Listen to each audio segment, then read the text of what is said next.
Happy Monday, everyone. Tonight, James, Amanda, and I will dive into all the gloriousness that is Robyn and Cody's magical butterfly-adorned wedding day. This really was a magical, beautiful, and stressful day for Cody's newest wife. And you know who seemingly didn't lift a finger to help? Cody's original 3 wives. Weddings can be a stressful event, trying to make sure the day goes off without a hitch. Typically, that's when bridesmaids or family members come in and try to take the stress off of the bride so she can enjoy the day as much as possible. But if you grew up polygamous, you might take the opportunity of a TLC-funded wedding to pamper yourself, which is exactly what the OG3 did. Today, I want to talk about what I found to be the most hilarious part of Robyn and Cody's wedding day. We have a lot to talk about. Let's get into today's video.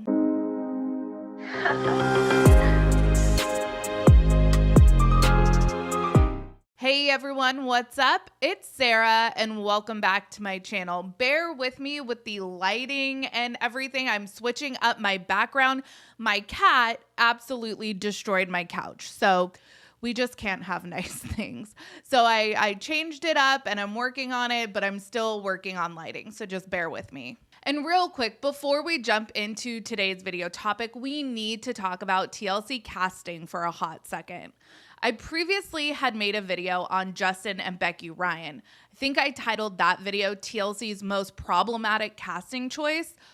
Well, it looks like I spoke too soon. Justin and Becky Ryan are appearing on season 5 of Seeking Sister Wife. Becky is the stepdaughter of super creep Tony Alamo, who thankfully died in prison some years ago, but the dude was a mega predator. It caused us to side-eye the decision to cast this monster's stepdaughter on this show when she and her husband talk so fondly of their upbringing. It's a big yikes. But apparently TLC was like, that's not enough. Let's cast an actual predator himself. TLC just cast this creep Kyle Gordy on season 4 of 90 Day Fiancé Love in Paradise. And this dude is a hobby sperm donor. He's a digital nomad traveling the world trying to have as many kids as possible through artificial and natural insemination. This guy doesn't charge for his services, and he seems to be preying on vulnerable women desperate to have a child that may not be able to afford IVF or obtain a sperm donor from a reputable clinic. There's just a whole slew of ethical and legal issues that this brings up. This dude has actually appeared on a Vice documentary about sperm donation and an episode of Dr. Phil, so there's really no conceivable way TLC can feign ignorance to this dude's background. So it begs the question, what is going on at TLC? If we think TLC is ever going to take some moral stance against problematic cast members, we should definitely think again. Now, it seems like they're actively seeking out the most shocking people to be on their shows. And the reason why I bring this up is it does have me concerned going into season 19 of Sister Wives with just how tactful production is going to handle the recent events that have transpired in the Brown family. Moral compunction seems to be at an all-time low over at the Learning Channel. But back to the topic at hand. Tonight, James, Amanda, and I will be recapping season 1, episode 7 of Sister Wives, titled 4 Wives and Counting ...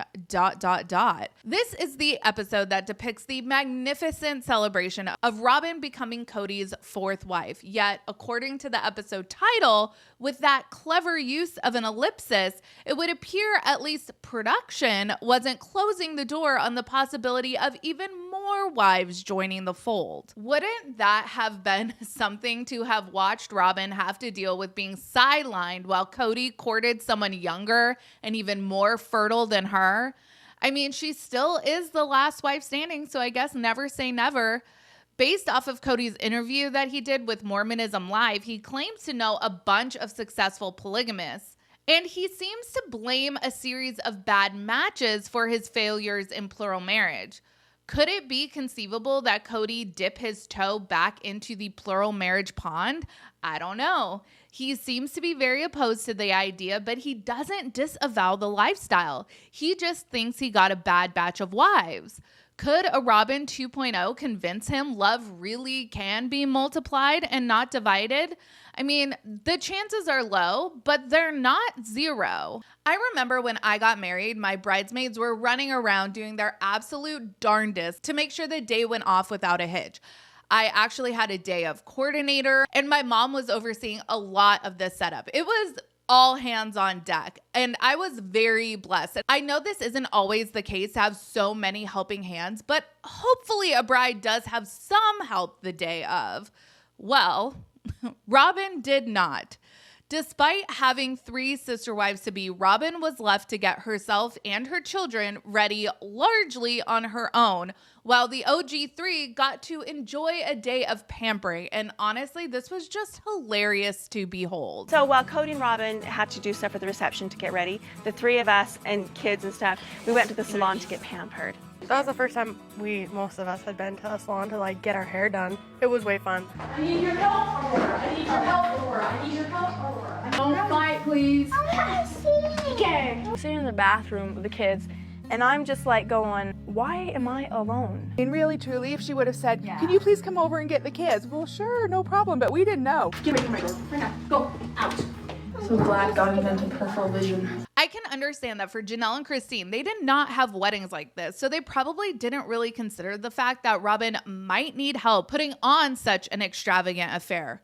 Clue number 1 that Robyn may be in over her head was when the wrong addresses got printed on the invitations, and her solution wasn't to reprint them, but to have Cody put a jar and some balloons on some person's front lawn that had the correct address to the reception. I love the problem solving. We're thinking very much inside the box. But I just loved seeing Mary, Janelle, and Christine loving getting their hair done and getting pampered. Like, ooh, this is great. And then cut over to Robyn's, and her kids are locking her out of her minivan. Janelle is just like, well, if she had asked us to come get the kids, we would have come get the kids. And way to subtly point out that Robyn from the get-go wasn't wanting to be a part of the team. Of all the days Robyn could have used a nanny, where was Mindy? But check out this clip of Mary helping Cody get ready. Hi. Hi. You look really good. So do you. You gonna kiss me? No. I wish it was my wedding night. You cannot tell me that Cody was not in love with Mary. He seems absolutely bewitched by her here. I'm so glad for Mary's sake that we have footage of these early seasons because it disproves Cody's attempt to rewrite history now. I think all of the wives at different points could have been perceived as Cody's favorite.